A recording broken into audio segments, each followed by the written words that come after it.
The informal UCO started with good news for Europe and Ukraine. In spring, we have said that we would deliver on the 90 billion loan for Ukraine one way or the other. Now we made good on this promise. We will disburse the first tranche of 45 billion euros for 2026, still this quarter. 1/3 for budgetary needs and 2/3 go to Ukraine's defence. And the first defence package will be on drones from Ukraine to Ukraine, worth some 6 billion euros. So our message is very clear. We will continue our support to the brave Ukrainian people and their armed forces.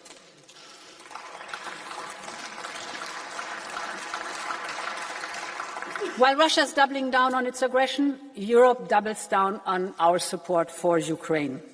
That day, we also adopted the 20th sanction package.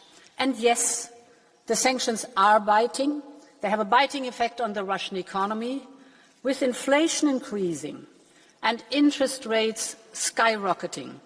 The consequences of Russia's war of choice are also being paid for out of Russian people's pockets, so much so that the Kremlin responds in an unusual way by restricting the internet and free communication. So much so that Russians feel that they live behind an iron curtain again, this time a digital iron curtain. But, honourable members, if history has one lesson, it's that all walls eventually fall. Our shared goal is now to see a lasting end to the war. And this includes restoring full and permanent freedom of navigation in the Strait of Hormuz without tolls. And it is equally clear that any peace agreement will have to address Iran's nuclear and ballistic missile program. But there's also a harsh reality we all need to face. The consequences of this conflict may echo for months or even years to come. And this is why energy was on the top of the informal UCO's agenda. This is the second energy crisis within 4 years. And the lesson should be very clear. Our overdependency on imported fossil fuels makes us vulnerable. And let me give you 2 figures.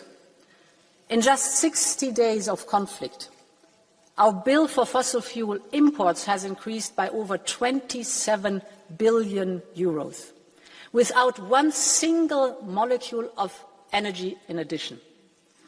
So the way forward is obvious. We must reduce our overdependency on imported fossil fuels, and we must boost our homegrown, affordable, clean energy supply, from renewables to nuclear, in full respect of technology neutrality. Thank you very much.